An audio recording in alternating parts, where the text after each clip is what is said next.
go. All right.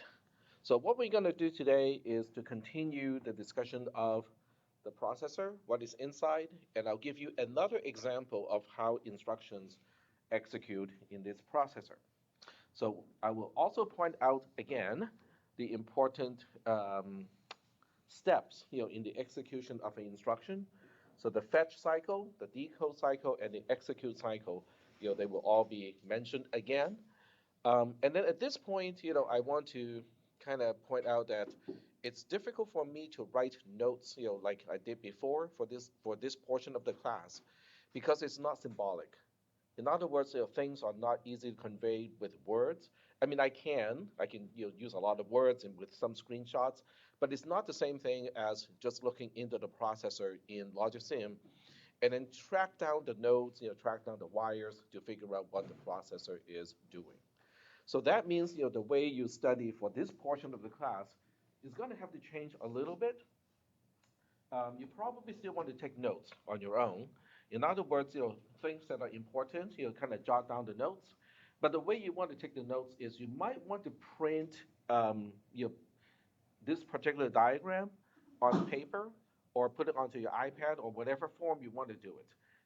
And then what you can do is to highlight the traces, and then you'll basically write remarks over the traces and go like, okay, it's doing this now, it's doing this now, it's doing this now. You don't have to do it in class. I know it is kind of difficult to do it in class, but after class, you can review the video. You don't have to watch the entire thing from start to finish, using 1x speed. You can skip, okay? You can just, fast forward by 10 seconds and whatnot. But the key is, to have your own notes and your own annotation on top of this diagram.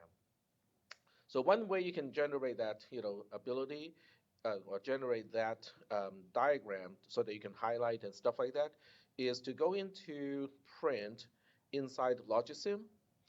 And I would just kind of keep these options here. So I'm going to show you once, how we do this. So you say OK, and then when you specify the printer, most computers have a PDF printer. So if you have Windows, I think there's a default PDF printer, so you can actually print to a PDF document. You can print to some other ways too. You can also just save the whole thing as a bitmap. But I think PDF is good because it preserves the resolution for one thing, and two, there are lots of tools that will allow you to write over a PDF. So I'm going to go to page setup. Um, I would just kind of use the usual, except the margins can be a little bit smaller because otherwise it just leaves a lot of margins around, and you want to maximize the print area as much as you can, just because the diagram itself is a little bit complex and it does use up a lot of space. And I would use landscape, just because it's more wide than it is tall. Um, let's see, appearance. All right, so none of these really matters much. So I'm going to say print. And of course, I have no idea where that went. I have an idea where it went. Um, and then a really good tool that I use, to take a look at PDFs and be able to do annotation on the PDF is Zerno. So I have not started yet a um, VNC version of Zerno. So let me start that first. Um, nope. No, okay, this one's good. So let me start the VNC server first. And then I can start the viewer. There we go. All right, so this is VNC. But in VNC, you can use file and then go open. You cannot see the menu, but it's file open, and I'm discarding this document, and then I can go to my PDF folder. I think that's where it went. All right, so let me check. There we go. All right, so this is actually in PDF, viewer or Zerno, and the thing about Zerno is, oh, okay, right here. So the thing about Zerno is, it does allow you to mark up and highlight. Um, Zerno itself is very friendly to a tablet. So if you have a computer that has a stylus, because then you can draw on it. So this way you can basically just kind of annotate and oops,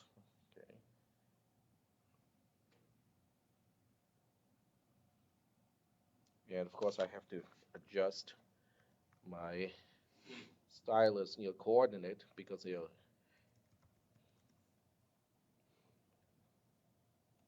all right, so now it should be okay. Let me do that one more time. Okay, so now we can basically annotate or use a highlighter. There's a highlighter tool in Zernal, so it can basically now we can go ahead and highlight and say this portion here is the microcode mechanism. So whenever you want to understand what an instruction is going to do or what the process is trying to do, you start with this portion here. This is the microcode section of the processor. You have some other things that really should be highlighted as well. This is RAM, okay, because it's important. This is the program counter. It's important.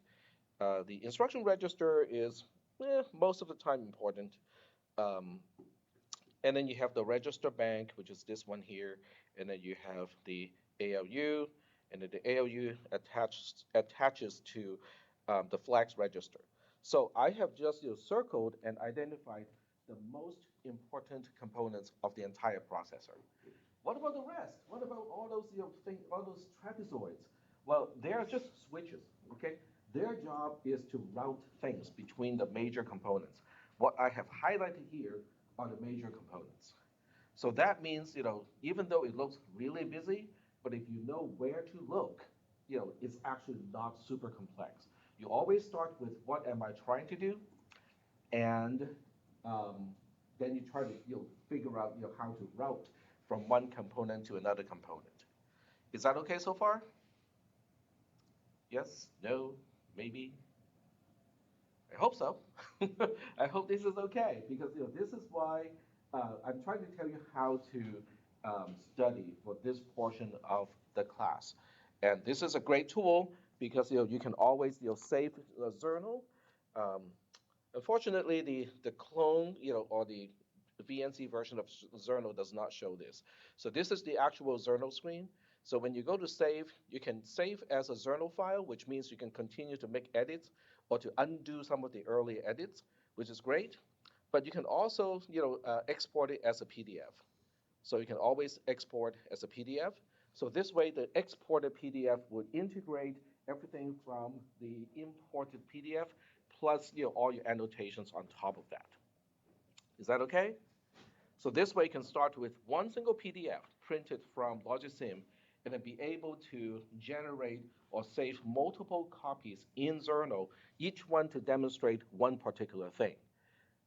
Okay, and I think that can be helpful. Okay, I would strongly suggest doing that for every single opcode or single family of opcodes.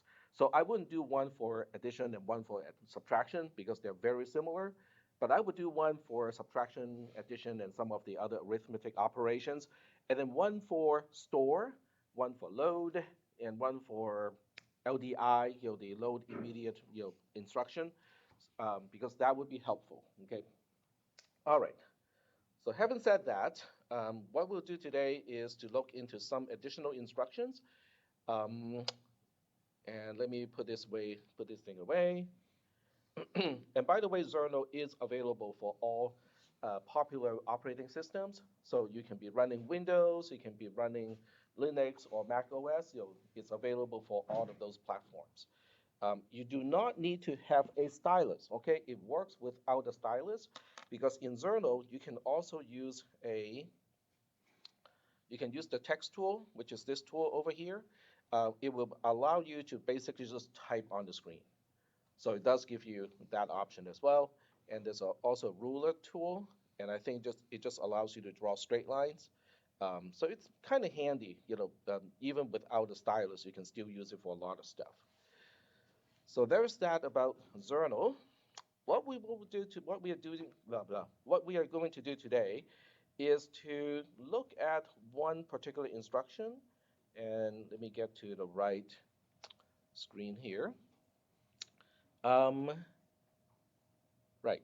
So there are several files that are really important. One is opcode table. We started to look at opcode table last Thursday. So what we'll do today is to look into an instruction called LDI, which is this one over here. So this is the LDI instructions, which stands for load immediate. This is the only way for you to specify, I want this particular bit pattern to be stored into this specific register. And that register can be A, B, C, or D. So software only has direct control over the registers A, B, C, or D. All of the other registers in the processor, they are not directly accessible in software. Is that okay? All right. All right, so the first thing we look at, is what is the description? Load constant value right after opcode. Okay, so what does that mean? Well, it means we are just putting a particular value into a register. So if you look at the RT register transfer language RTL description, the first portion here is actually descriptive of what it does. Okay, so if you look at this, X is representing a register. And what is on the right-hand side of the assignment operator? It starts with an asterisk, which is the reference in C or C++. And then in parentheses, it has PC++, which is a post increment of the program counter. Um, so basically, we are doing two things. One is we are first dereferencing the program counter. Whatever the program counter is pointing to, we will put that into register X. Then we increment the program counter. So you can look at it as two separate operations, where the increment becomes the second operation. The other way you can look at this is to look at it like this. If you prefer to look at RAM as an array, then the program counter is an index into RAM. So in this case, it becomes PC++, same expression, but it's inside a square bracket because we are treating RAM as an array. And yet another way to look at this, if you do not care about the program counter itself, then it is really the same thing as x equals I, where I is the second operand of the opcode, of the instruction. Are we still doing okay so far with this? Okay.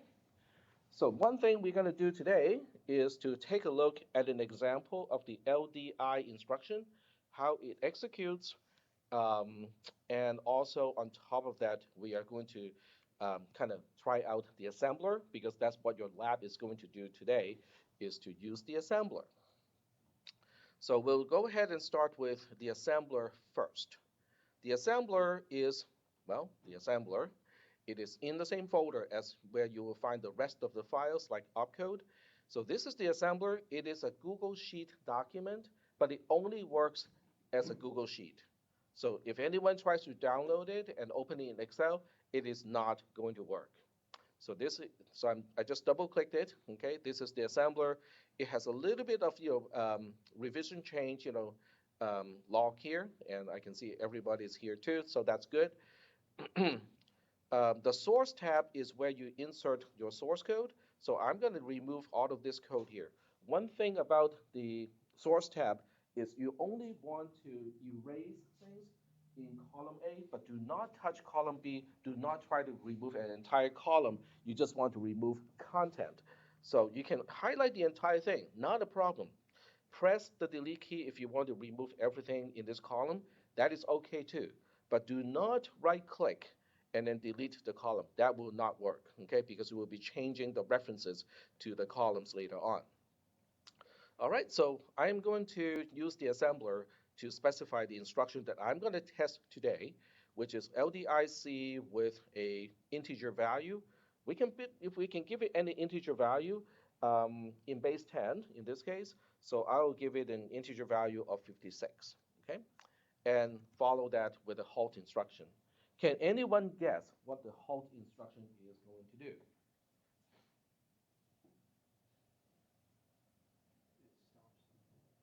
Yep, exactly. So it stops the execution of the program. So in this case, the halt instruction is kind of like the return zero at the end of main in a C or C++ program. It basically means we're all done here, we're good. That's what the halt instruction is trying to signify. But why are we not returning? Well, because there's nowhere to return to. Okay, in C, C++, or some of the Java programs, it will return to the command prompt. It will return to the operating system. There is something that started the execution of the program for the program to return to when the program is all done. But we're dealing with bare metal programming here, which means there are no operating systems, there are no real-time kernel, there's nothing that started the execution of the program. So when this program is all done, it has nowhere to return to. All we can tell the processor is, do not proceed to execute any more instructions. We're good here. Is that okay? On many processors, modern processors, the halt instruction can also potentially put the processor into a sleep state, which saves power. Okay? But in this case, because this is a very simplistic processor, so it has no power save features. So the halt instruction is really just kind of spinning in a tight loop, but it doesn't do anything. It does not proceed any further, but it also does not do anything at all. All right, so the next thing we want to do is to look at the Assemble tab. The Assemble tab is quite useful because it will show you, okay, let me make sure the recorder is on. Yeah, it is on. So the Assemble tab is really useful because it is telling you what instruction in column A is being assembled or translated into what bytes, okay, as a result of the instruction. So column A, typically you have your mnemonics, and then column V is the address in RAM in base 10, and then column W is the address in hexadecimal. Column X, some instructions, like the LDI instruction, takes up 2 bytes. So column X is telling us what is the first byte corresponding to that instruction, and then column Y will tell us what is the second byte of that instruction. Other instructions, like the halt instruction, most instructions only involve 1 single byte, so it will only have an entry in column X, but not in column Y. Is that okay so far? Yes? No? Any questions? And no questions? All right. So if I were to ask you what is the content of location 2, what would be the answer? What is the content at location 2? Remember, column W is telling us the address corresponding to the instruction, and then column X is the first byte of that instruction. So what do you think is at the location of 0, 2? 0, 1. 0, 1, very good. Okay, so I'm going to give you a trickier question now. What is the content at location 0, 1?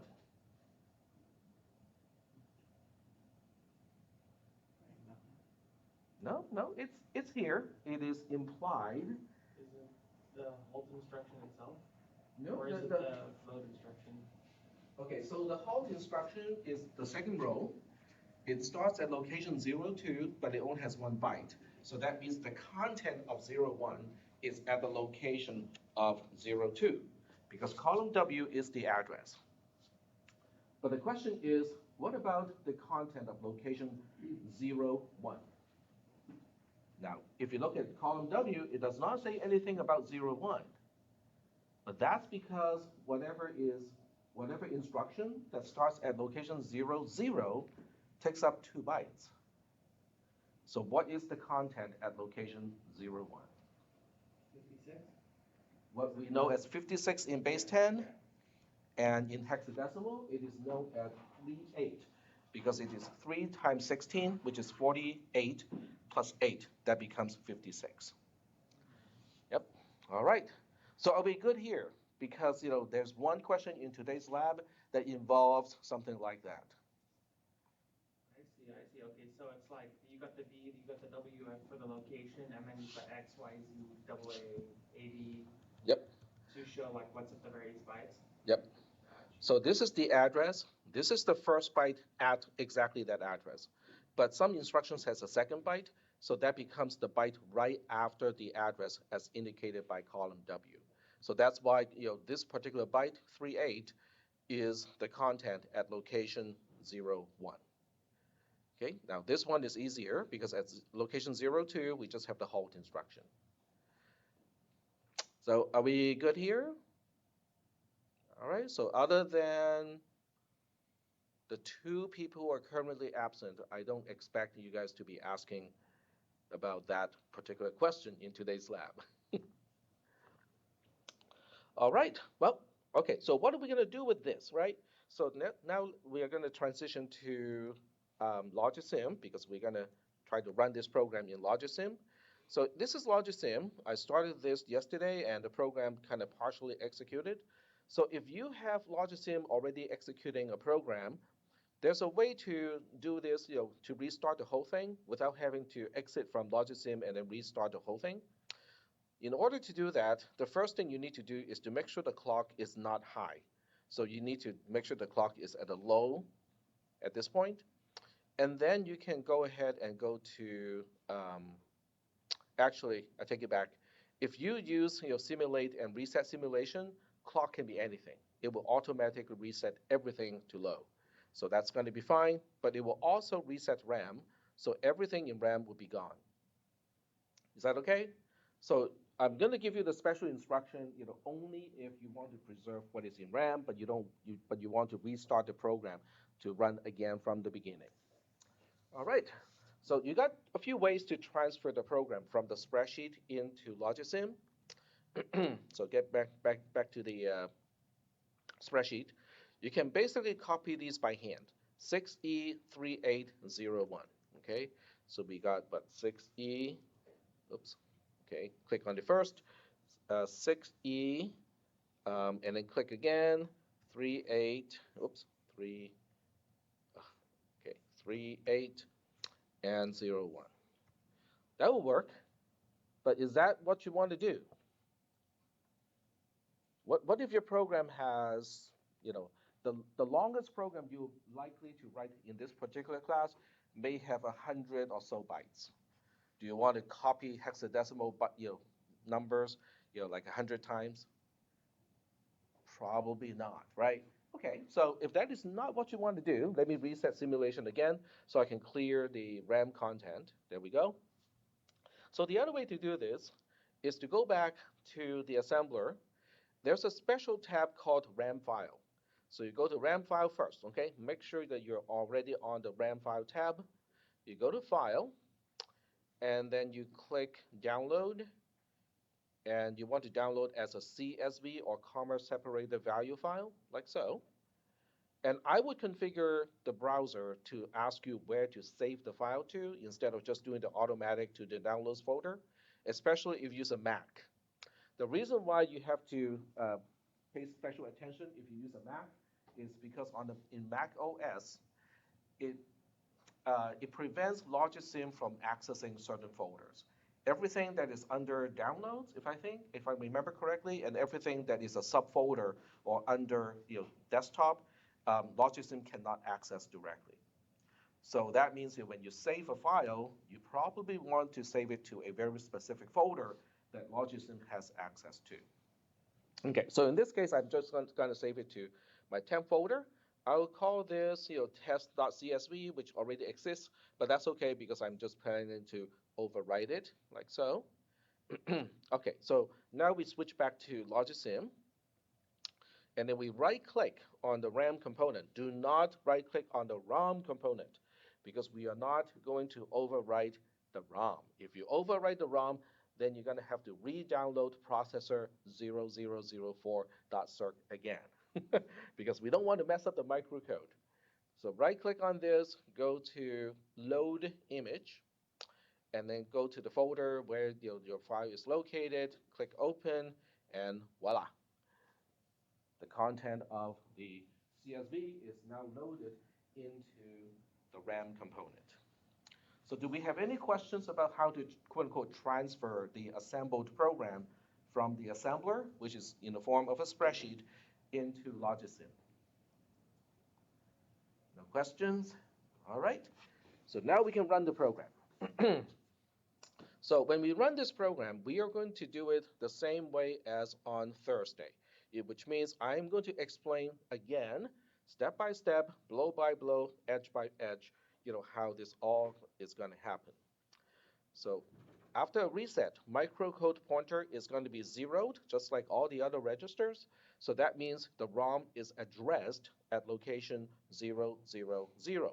The content at location 000 specifies the fetch operation. So once again, you might want to write it down. This is the fetch cycle of executing an instruction. And the job, what we want to do with the fetch phase of an instruction execution is to go into RAM, grab the byte that the program counter is pointing to, and then put that byte into the instruction register so we can process that further in the following clocks. Is that okay? Do we have any questions about the purpose of the fetch cycle? Could you say that one more time? Sure. So the fetch cycle, the job of the fetch cycle is for the processor to access the RAM location pointed to by the program counter or PC. And then once we get the content at that location, we put it into a register inside the processor so that we can do further processing with that opcode in the following clocks. All right. And the current time is 9:26. So if you want to locate that section of the video, it's going to be 9:24-ish. Okay. All right. So this part we have done already, so I'm not going to go too slow. So now you go into the RAM component. We know that RAM is being accessed or it is active because the select or the chip select port is a 1. So we know that we want RAM to be paying attention. Then the next question to ask is, are we reading or writing? And the answer is we are reading because LD is a 1. So the next question is going to be, who's driving the address bus? Now, I just told you the answer to that question, but it still doesn't hurt to track it down to be sure. So you track down this wire, and it is coming out of the multiplexer here. The multiplexer has a select of 1, which means input 1 connects to the output. So now we have to track down the wire going into input 1. And that one is now connected to the output of the program counter or the Q port of the program counter. So that means the program counter indeed is connected to the A port of RAM, dictating which location we want to access. And also we are specifying a read operation. So the last question that you want to ask about this particular part of executing instruction is, who's getting the content? Because RAM is being read, okay? The D port of RAM is spewing out the content of the location being addressed. The question is, who is getting updated? Okay, because that would be the next natural question to ask. So to track that down, we already know the instruction register is the one being updated, but it doesn't hurt to track it down again. So we track down the wire or the node that connects to the D port of RAM. And it goes to a lot of places, okay? But some places do not really matter. Like this particular place here, it doesn't matter because this demultiplexer is a 0. In fact, if the demultiplexer is not a 0, is enabled and is using output 2, we have a problem because then we have this particular demultiplexer trying to output something to the node, and we also have RAM trying to output something to the same node, so we can end up with a buzz fight. So fortunately, this demultiplexer is disabled at this time, so we don't have a problem. All right, so let's go further down here. It goes into this multiplexer, which can be used to feed into the register bank, but at this point, RIEN is a 0, which means register bank input is actually disabled. None of the registers inside the register bank is going to be updated. Oh, this is the other thing that you also might want to do is in addition to the main circuit, you also want to print PDFs for the sub-circuits. There are 2 sub-circuits. One is the register bank, and then the other one is the ALU. So you probably want to also print those to PDFs so you can actually take notes related to how the pathways are being established. So that's just A little reminder. So following that node, it also goes into this particular demultiplexer. This particular demultiplexer has a select of 0 instead of 1. So this particular Y hits a dead end right now because the switch is not even selecting it to output, on the output end. All right, so we have just explored quite a few things, and this is the last one that we explored, which is the instruction register. So in this case, the instruction register is enabled because we can see how the wire going into EN is light green. So it is enabled. So that means on the rising edge, this register is going to update. What is the content that is going to be used to update it? Is whatever is coming out of the D port of RAM, which is the content of the location that the program counter is pointing to. Okay, so any questions? I have just described the fetch cycle of executing an instruction and how the components inside the processor are routed accordingly. Are there any questions? So the key is not to memorize what I just said, because I would not be able to do that either. The key is to understand how to track down the whole operation. If something is active, you want to say, okay, if it's getting updated, who is supplying the content to update this thing? How do you track it down? All the switches, right? The multiplexers and the demultiplexers, they're all basically just switches. They help to establish routes between the components. Is that okay? All right. So I'm just going to type Control T on the keyboard and Control T. Okay, one more time. Control T. There we go. So we can see how the instruction register is now updated from 00 to 6E. That's a change. But we kind of expected that, right? Because we already saw how we connected the program counter to the A port of RAM, how we connected the D port of RAM into the instruction register. So on the rising edge, the instruction register is updated to byte 00 in RAM, location 00. On the falling edge, only one register would update. On the falling edge, only the microcode pointer would update. And we talked about this on last Thursday already. In this case, you can track down how the microcode pointer is going to be updated. We know it's going to be updated because EN is a light green. We know it is enabled. So now we have to track down what is feeding the D port of the microcode pointer. It's coming from a multiplexer. The multiplexer has a select of 1, which means input 1 connects to the output. Input 1 in return is the output of an adder. The adder has a constant of 1 being added to whatever the input is, which is the microcode pointer itself. So that means we are simply auto-incrementing the microcode pointer. On the falling edge, the microcode pointer would increment simply to 001. Is that okay? All right. So I'm going to type Control T on the keyboard. Control T. There we go. And now we are on the second slice, or the second location of ROM. Sometimes I call these locations slices, because it's a slice of time. Okay, each location of ROM dictates to what the processor should be doing at a quantum of time, a quantum of step, okay, because it cannot be broken up into smaller steps in terms of time. All right, so now we have changed the content. So now we have to do this quote unquote analysis again. But this time we also know, because on Thursday we talked about what this cycle is going to do. So I'm going to shortcut that discussion in today's lecture. We know RAM is not being used because RAM cell is a 0. The chip select of RAM is saying, hey, RAM component, don't do anything, okay? Don't just pretend that you're not here.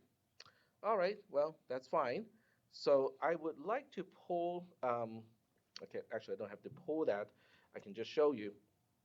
So I want to show you the highlighted portion here. This is how you do the analysis. You check out RAM. Is that being used? Is it enabled? Or is it selected in this case? Nope. Okay. How about the ALU? Nope, the ALU is not enabled. You can actually just see the enable pin is dark green, is not being used. You look at the register bank, okay? In this case, the input is also dark green, so the register bank is nothing in the register bank is getting updated. Then we look at the program counter and the instruction register. So let me switch back to Logisim, and we look at the program counter, and the program counter is selected. In other words, it is enabled. So you can see how there's a light green line connected to the EN. So that means the program counter is about to be updated. So whenever something is getting updated, you ask how is it getting updated. So in this case, we also talked about this on Thursday. It's got updated. We track down the D port. Who's feeding the D port? The output of a multiplexer. And this multiplexer has a select of 0, which means input 0 connects to the output. Input 0 connects to the adder. The adder has a 1, which is not a constant, okay? This is the result of some, OR, but nonetheless, it has a 1. And that 1 is added to the program counter itself. So that means, once again, we have an auto increment mechanism here. The program counter is simply incrementing to 1 from 0. Is that okay? So if I type Control T, the only thing this particular edge is going to do is the program counter increments from 0, 0 to 0, 1. But why is it doing that? It's because the opcode at location 0, 0 is already stored in the instruction register. The program counter does not need to point to location 0, 0 anymore. Is that okay? Because in addition to understanding what component is connected to what component, it is also helpful to understand why are we doing that. Is that okay? This particular step has no specific name. It is simply, okay, we are incrementing the program counter, so it points to the next byte. But let me ask you, what is at location 0, 1? Let's look at the assembler. Okay, the assembler will tell us what is at location 0, 1, especially if we go to the assemble tab. Because what the assemble tab does is it associates the mnemonic, which is what we type in the program, with the byte that it translates into. So what is at location 0, 1 again? We talked about this like 15 minutes ago. So what is that? What is the purpose of location 0, 1? That is our 56, right? And what is the 56 doing in the LDI instruction? That's the content. That would be the value that I want to put into, in this case, register C. Is that okay? So the program counter is currently pointing to the value in RAM that I want to copy to register C already. Is that okay? So the program counter incrementing is crucial to getting this done. All right, so switching back to Logisim, I'm just going to do a Control T, which increments the program counter.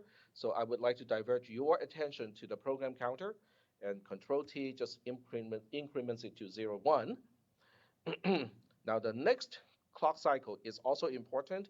It is called the decode cycle. This is the decoding of an opcode.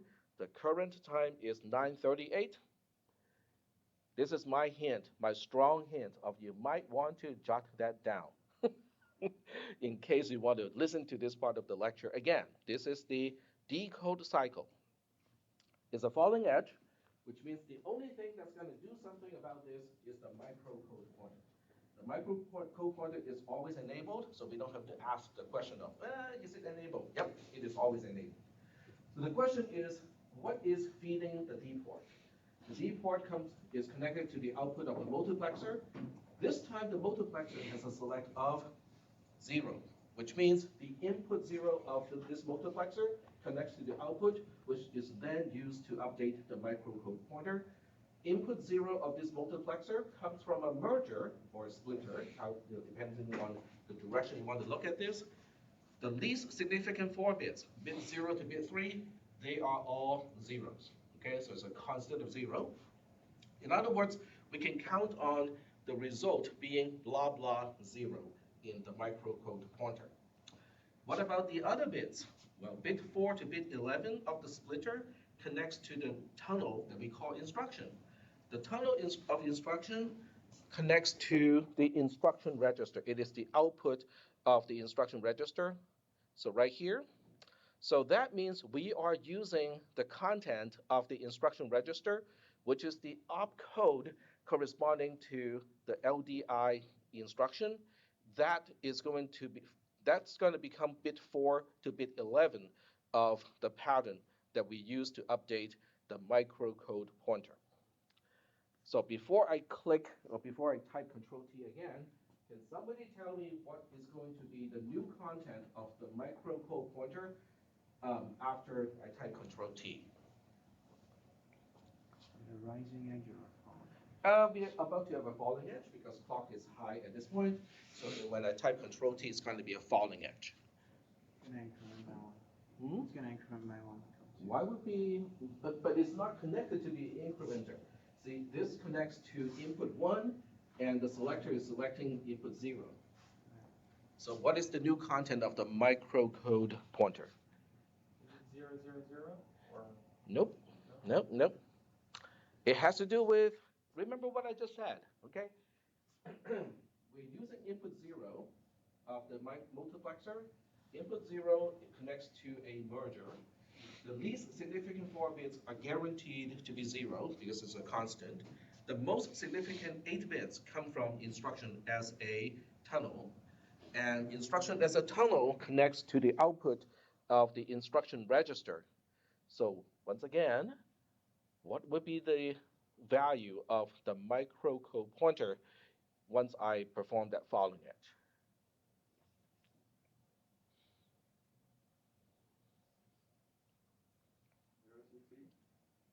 6 6E0. It will be 6E0. Okay, so let's find out why it's going to be 6E0. So I'm going to do it step by step. So we just look at this Y here. It is 6E by itself because this is 6, this is E. So we have 6E being at the tunnel of instruction, which also means these 8 bits would be 6E. But this is bit 0 to bit 3.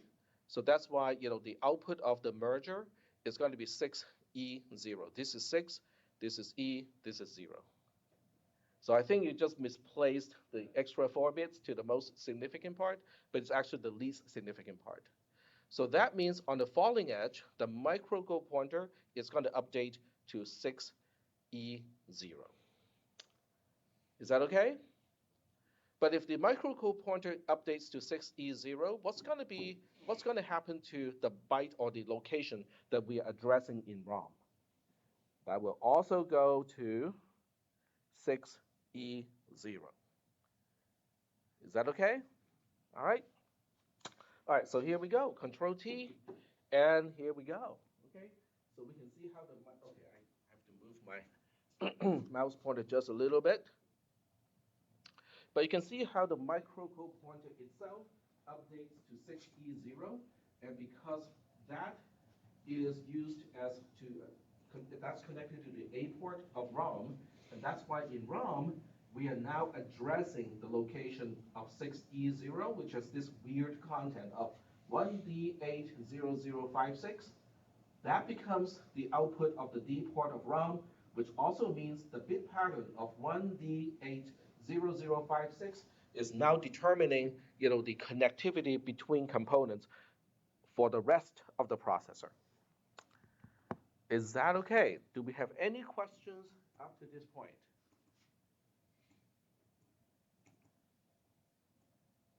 No questions? All right. So this particular step, what I just did with that falling edge, that's the decode cycle when you execute an instruction. It is simply trying to figure out, okay, so you say 6E, but what does that mean? What does 6E mean? 6E has no particular meaning. It is just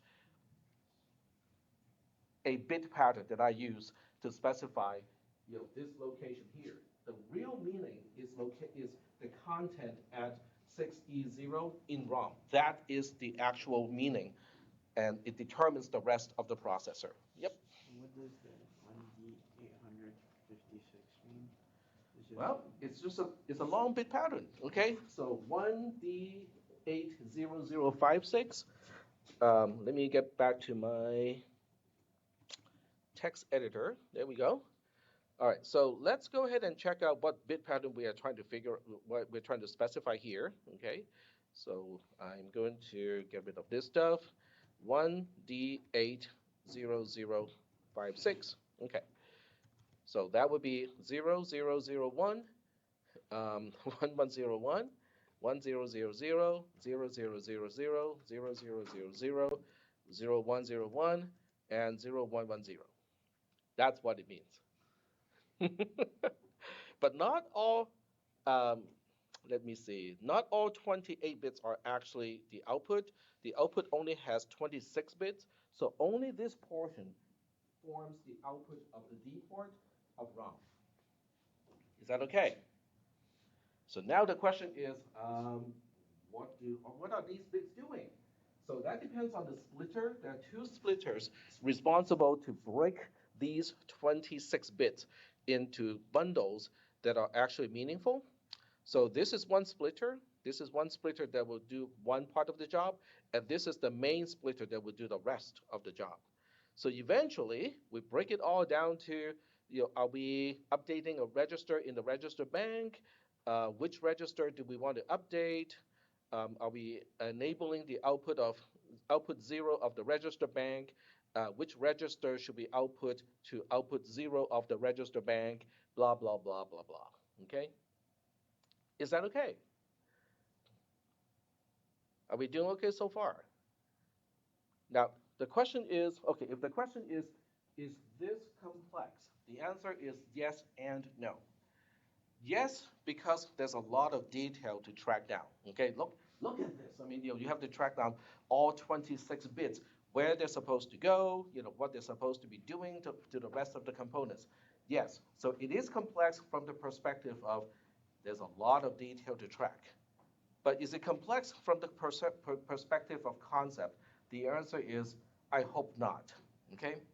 Because we already know what is a multiplexer. We already know what's a demultiplexer. A multiplexer is a switch. Okay? That's all it does. In the simplest case, you have a two-way switch. Two input, one output. Okay? It's like, okay, I got two input and I got one output. Which input do you want me to connect to the output? Okay, 0 means this one means this one. That's all it does. That's a switch. A demultiplexer is kind of the same thing, except the opposite in the opposite direction. You got one input, two outputs. Same question. Which output do you want me to connect to this input? One means this, and zero means this one means this one. That's all it does. It only requires one bit, right, to tell me which way it's supposed to go. Then you guys may say, what about those really nasty 8 output kind of multiplexers and demultiplexers? They can all be done by nesting a 2 input or 2 output multiplexer or demultiplexer. About it. Okay, let me draw the picture because I think this one is one of those things where I think it's good to understand how to look at things in a certain way. So I'm just going to use this. I'm going to mark it up a little bit. So if you think about a 4 output, oh, okay, wrong tool, wrong tool. Okay, because I need to switch back to a pencil. Where's my pencil?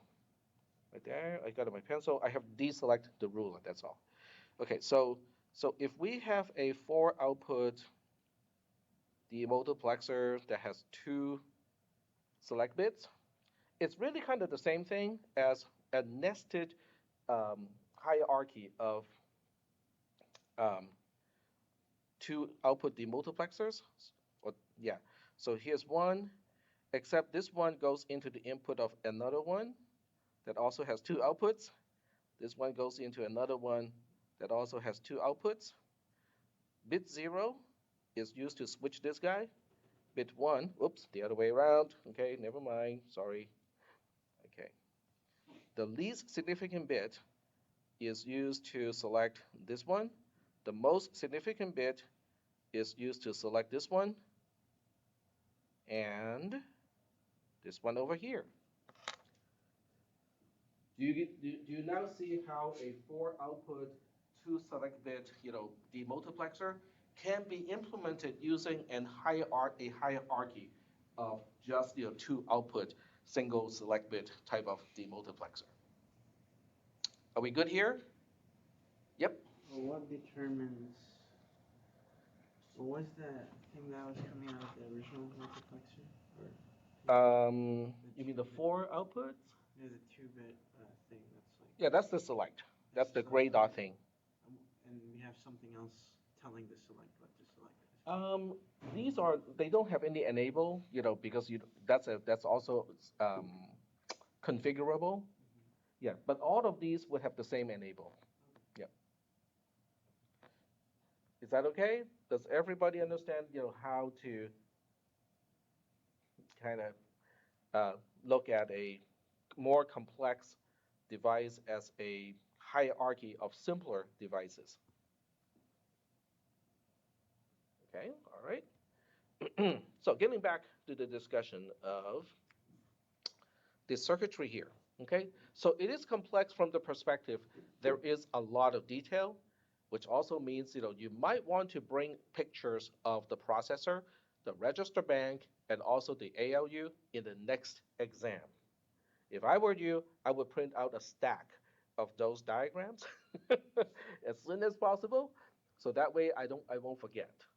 Okay, they're also great for note-taking purposes. So as you go through this exercise, you can now mark down on a piece of paper and go like, oh, okay, with the LDI instruction, this is how the pathways are established. You just highlight the wires that are actually active, and you highlight the multiplexers and the demultiplexers that are actually doing the switching that is relevant to the instruction. I would do that. Now, do I require you to do that? No, because everybody take notes in a different way. You guys all can study in a different way, but you probably want to do something to help you understand the operation of the processor. Is that okay? All right. So getting back to the analysis, okay, remember the few major components. So let me switch back to the diagram here. We have few major components here. So we got RAM, we got the ALU, we got the flags register, we got the register bank, and then we have the program counter, and then we have the instruction register. So we have to look at these things and see which one is active, and if one is active, then we ask the question of what is it doing? What is it doing and what is it doing with? So we'll switch over to Logisim again. So we look at RAM first, okay? That's just my preference. You can make your own list of how you want to go through these components, but I typically look at RAM first. So we can see that RAM is selected. The chip select of RAM is 1, which means we're telling RAM, hey, wake up, we need you to do something. RAM is asking, what do you want me to do? The load line says, I need you to tell me the content at the location. That's when LD is 1, we are reading from RAM. So as soon as we know that we are reading from RAM, the next question is, what location do we want to read from?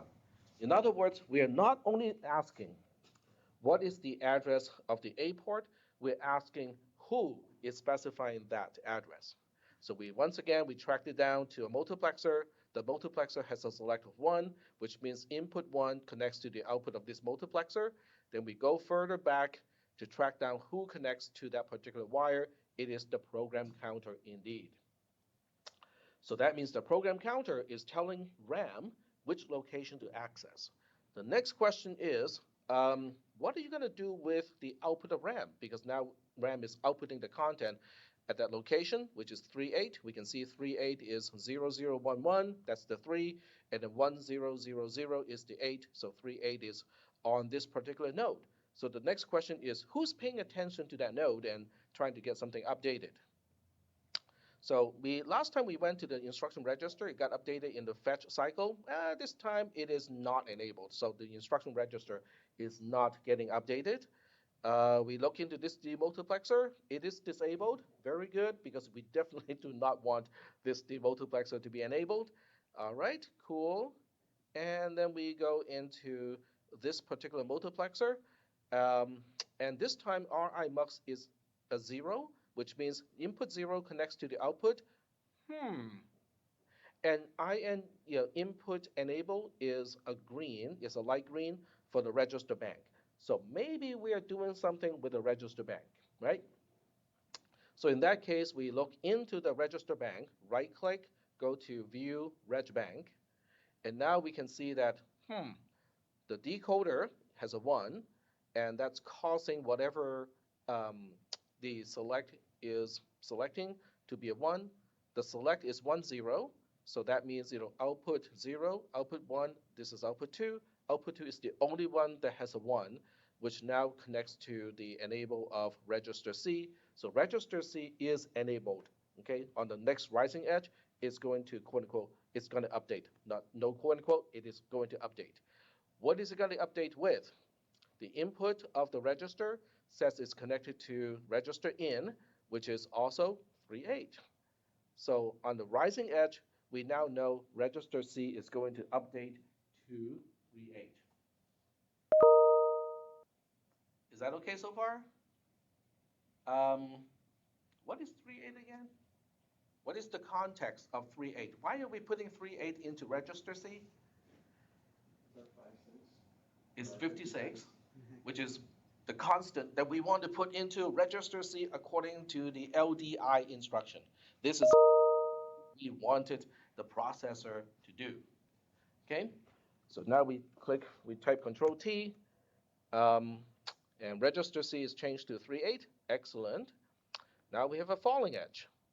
So last time I made it kind of mysterious, and say that, well, we have a falling edge, which means the microcode pointer is the only thing that's going to update. The question is, how is it going to be updated?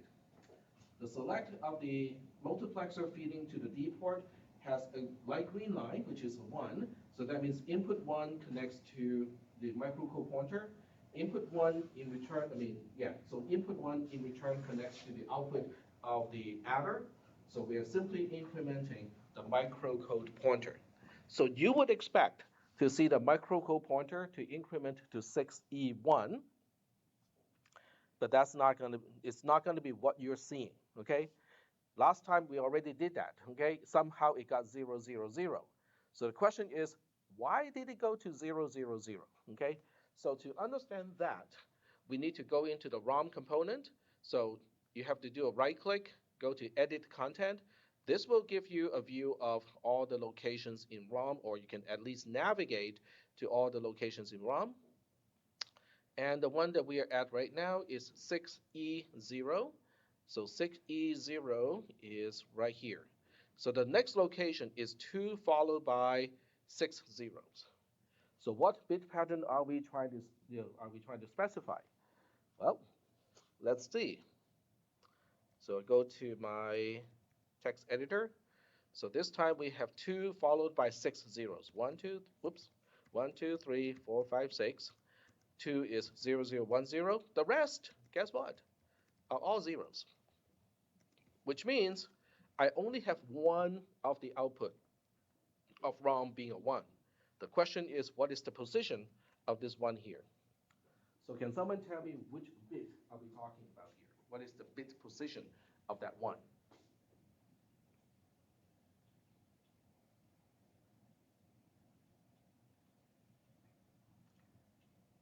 I know you guys can count by 4. Yes?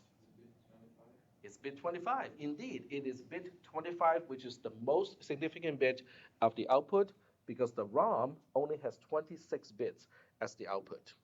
So it's bit 25 indeed. So the question is, what about bit 25? Why is that special? So here's bit 25, okay, out of the splitter.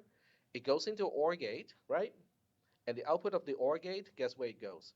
It goes to the reset of the microcode pointer. Does that explain why the microcode pointer is going to go back to 0? It's within the ROM itself.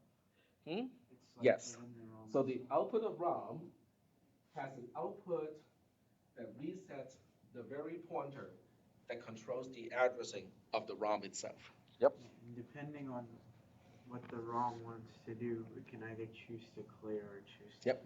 Yep, exactly. So if I do a control T right now, ding, it goes back to 0. Wait, hold on a second here. So what are we about to do now? Yeah, the microcode pointer is at location 000, and we are about to have a rising edge.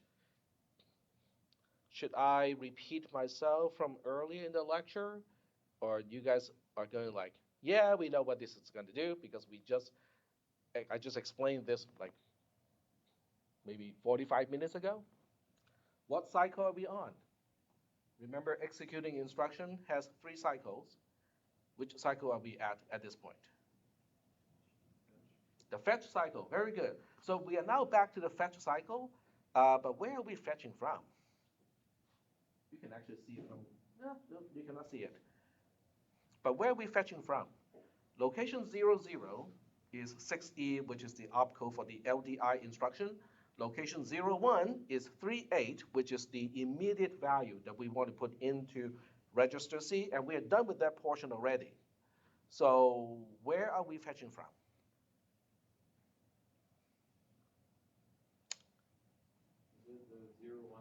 It's 0.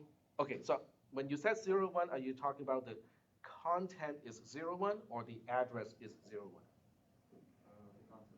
The content is 01, but where's the address? 02. Very good.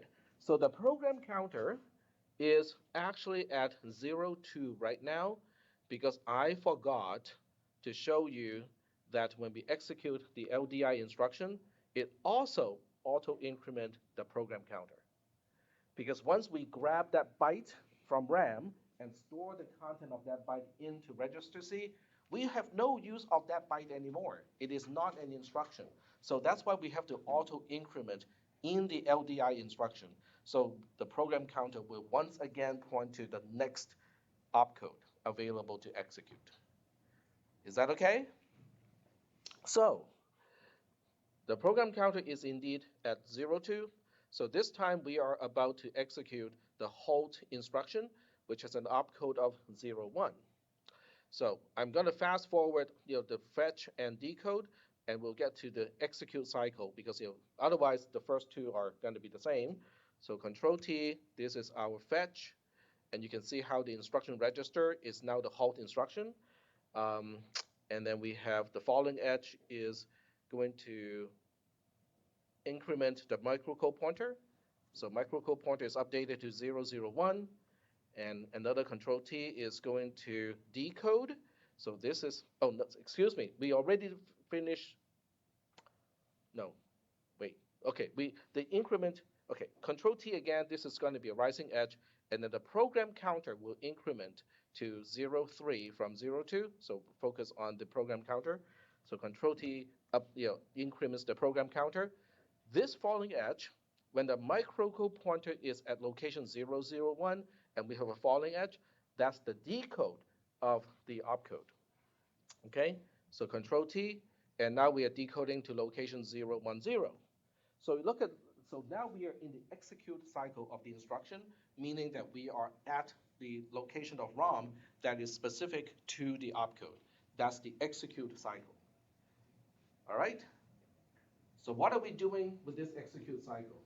Everything are zeros. So it doesn't do a single thing, right? Wait, but it should at least increment the microcode pointer, right? Because the microcode pointer always updates on the falling edge. You cannot stop it from updating. So shouldn't we do that at least? Well, no. The answer is no. Because if you look at the microcode pointer, it is still being fed from the multiplexer. The multiplexer has a select of 0, not 1. So that means it's not auto-incrementing. What is it doing instead? It's using input 0 to connect to the output. Input 0 in return is the instruction with 4 zeros padded to the right-hand side. So I am basically quote-unquote doing the decode again. And where do you think that decode will bring us in terms of the microcode pointer? Look at the instruction register. What is the content of the instruction register at this point? Come on, you guys can tell me that. 0, 1. Okay, thank you. Has that changed since the last time we decoded the instruction register? No, it has not changed. We have not fetched, right? So we are looking at the same opcode in the instruction register, and we're trying to decode it again. Where do you think that's going to bring us in terms of the microcode pointer? The same place that we are currently at. Okay, so now I can type Control T all day long, and nothing happens. The program counter doesn't change. The microcode pointer doesn't change. We are stuck intentionally. Is that okay? All right. I'm going to take row today. So I'll just do it. Well, I can either take some time to take row, or I can just use the lab activity to take row. I'm going to use the lab activity. So this way I'm not going to waste additional time in class. All right, so that pretty much summarizes what your lab is about to do. There's only one more thing that I want to show you. Okay, so let me get back to Logisim. There are certain ways you can tell whether your program has reached the halt instruction. One way is to just look at this output pin here. The output pin has a name of halt, and if it is 1, that means we're at a halt instruction. Is that okay? Because one of the questions in today's lab is going to say, run this program until it gets to the halt instruction. This is one way to tell whether you're at a halt instruction or not, is to look at the output pin simply called halt. Yep. I see that, like, there's a logic gate, like, there's a greater than, less than. Yep, it's a comparator. Yeah. Yep. So this is a hardware comparator. You give it 2 numbers, and it will do the compare. If it's greater than, this lights up. If it's less than, this lights up. If they equal to, this lights up. Are the other 2 ever used in this scenario? Well, not in this scenario, because I just want to match all zeros in this case. Yep. All right. Are there any questions? If there are no additional questions, this is Tuesday. So I would suggest certain activities for you guys to do. Remember, for each hour in lecture, you're supposed to spend 2 additional hours outside of lecture to do something to help you understand the material. So my suggestion is to conduct experiments like what I just did, but this time with the, oh, okay, this is useless, and I need to find a trash can, and there are no trash cans in this entire classroom, which is funny. Okay, fine. I'm going to use my editor here. So my suggestion, okay, or suggested activities is to look into LDI okay, so this is gonna be recorded so you don't have to frantically type um, change RAM location 0x 3D to a value of 0x 1F. And then execute the following program. LDI B with, let's see, 3D is 3. Oh, okay. Actually, this is going to be fun because I can actually specify it like this: 16 3 times 13 plus. That's exactly what I want you to put into a program. So do this LDI instruction, and then do a LD C comma B in parentheses, and then a halt instruction. All right, so this is what I want you to do on your own, okay, between now and Thursday sometime. And the first one is not too mysterious other than the expression on the right-hand side of the comma. Does that look like something that you're familiar with as an expression?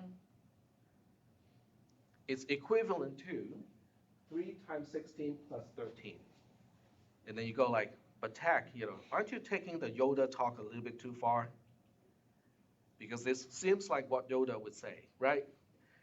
Normally we say 3 times 16 plus 13, Yoda is going to say 16 3 times 13 plus, because this is the postfix notation.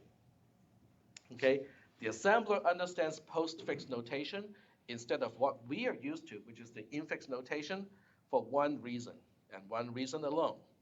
TAC is too lazy. The parser to deal with infix notation is complex. Okay, the parser to deal with postfix notation is like this much code. Well, okay, not quite that little, but it's short. Okay, even in terms of JavaScript. So that's the only reason. Okay, that I use postfix notation in order to specify an expression. So the next one is a load instruction. What it does, okay, I can explain what it does, but I want you to single click, like, Control T throughout this entire program, and then be able to explain to yourself what is happening now, what is happening now, what is happening now, and so on. And you can take notes, as you go through the exercise. So the LD instruction in this case is basically using B as a pointer. Register B serves as a pointer. Whatever location it points to in RAM, the content at that location is stored in register C. In other words, if I were to use C notation, this is what it does. It uses B as a pointer. Whatever location it points to in RAM, the content at that location is copied to register C. Okay? Fairly simple operation, but I want you to get through this code and actually see it for yourself, how it happens, how it configures all the multiplexers, the demultiplexers, the register bank, and so on. So this way you have an idea of, how this works. Is that okay? So it might take you a little bit more time than what I used in class, because you may not be as familiar with the processor architecture. So it might take you a while to find out all those really important points. And that is also why I also want you to do something like this on your own. Okay, print out the whole thing as a PDF on a piece of paper, doesn't matter, and then just highlight the key components, because this will help you shorten the time to go like, okay, I'm not sure what is happening here. Where do I start? Start with these components. See which one is enabled. And then start to ask the follow-up question. If you see one of them being enabled, then you ask the question. Let me show you what I mean by that. If RAM is selected, then the next immediate question is, am I reading or am I writing? Okay, and then after that, the question is, who is driving the A port and who is using the D port? So the connectivity of the A port and the D port will further ask additional questions. If the program counter is enabled, then you have to ask, how is it getting updated? You track down, what is connected to the D port of the program counter, and that will explain, how everything is happening. The instruction register, for the most part, from your perspective, is not going to be very interesting, because only the fetch cycle would affect the instruction register. Nothing that you do with all the opcodes that we specify is supposed to do anything with the instruction register. So you can kind of not highlight the instruction register for all of the other instructions. So what have we left? We have the ALU. So if the ALU is enabled, then you have to say, okay, what are we doing with the ALU? We're doing some calculations, right? But what calculation am I trying to do? Who is supplying the operands, and who is getting the result of the operation? So those would be the follow-up questions.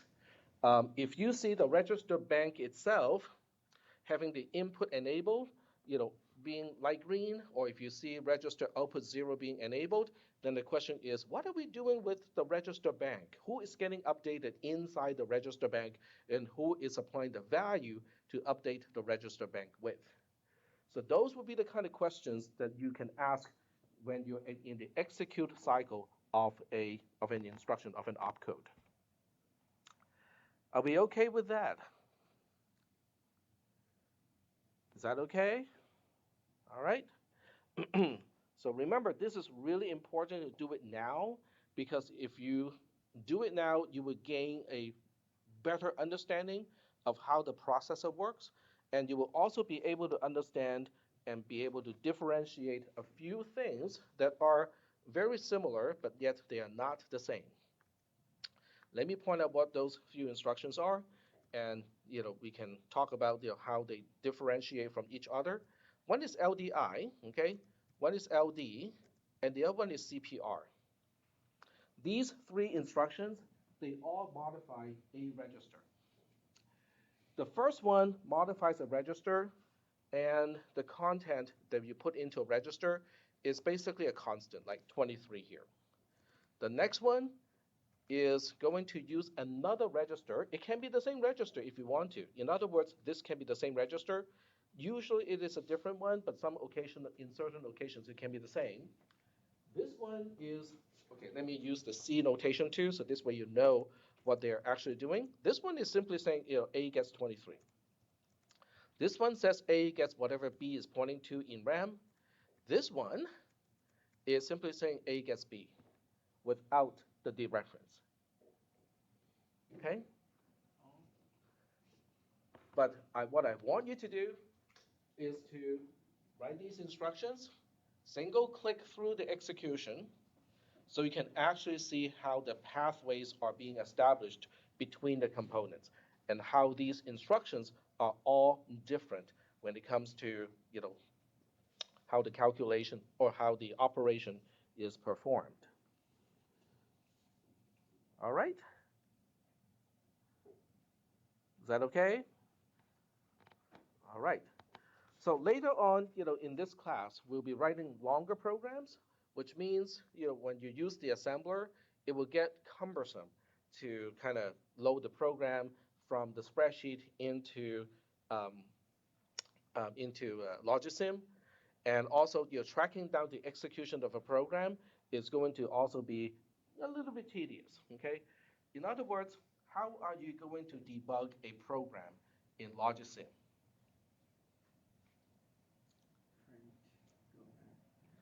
So I'm going to show you, yeah, go ahead. Do you use is there like a debug page on the assembler sheet? Yes. So there are certain tabs that can be helpful, but they are not automatic. So let me show you what tab we are talking about here. So there's a analysis tab here, which is not automatically refreshed because the spreadsheet cannot run Logisim automatically. That's the problem. But I have written some scripts where you can just run a single script. And what it will do is it will send your text file to the source tab of the assembler, get the output of the assembler, feed it into Logisim, run Logisim, log all the output, send the output back into the spreadsheet for analysis, and then it will show you what we see here. In other words, it will summarize the operation. At location 00, nothing is done because it's a no-op instruction. At location 01, in this case, we access location 03, which has a content of 6C, and somehow we changed the register D to 00. At location 3, we changed the value of register A to 09. At location 05, we changed the content of register D to FF, which is all ones, and so on. So it makes it easier to understand what your program is doing, and it is for every instruction that your program will execute. So that means there's no debugger per se.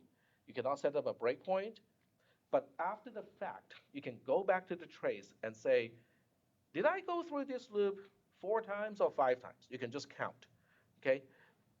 So this is your main debugging tool, which also means, this is a very tedious process.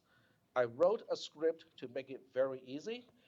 Allow me to demonstrate the script because I do want to give you guys incentives to maybe switch to Linux. Somebody wrote an equivalent script for Windows already, but if you, I want to show you this so that some of you may actually end up, switching to Linux because of this. So let me give you a quick demonstration. All right, so now I need to I need to remember where I put it.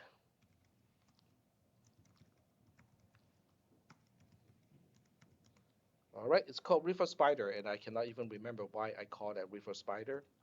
River has to do with ARC, and the Spider has to do with web. So it's a web-based access to ARC resources. That's how it started, but that's not how it ended. I was wondering what the River Spider was about. Yep, web. I thought it was going to be like a kind of processor architecture. Well, in this case, that spider can be a jumping spider because it's a debugger. Ah. Yep. Jumping spiders are very interesting, insects. Not insects, animals. They're arachnids. They're not insects. Yep. All right. So this is all you need to do. Okay. So let me press the enter key, and then we can watch the magic happen. It is doing spider things. Hmm? It is doing spider things now. Yep. All right. So, oh, it did not like it because test. Oh, because it takes the source code, not the CSV. Okay. Let me go back to temp, and we'll just create a new program. Um, test.ttpasm. We'll do an LDI, and we'll say A with 36, ST, which is store, which is the reverse of LD. Um, uh, I will just do something simple like increment A and then halt. Okay, there we go. And by the way, this is my own syntax highlighter, so it's sensitive to the opcode that the text toy processor has. So yeah, once again, you can do this if you use Vim or VI, because the syntax rules apply to Vim and NVim, NeoVim. Okay, so now I can use the script again. Um, temp/test.ttpasm. There we go. Oh, submit cannot get to assembler. Oh, because the other file is owned by a different process. Ah, okay. Okay, I'm not giving up yet. Just have to change the name of the source file.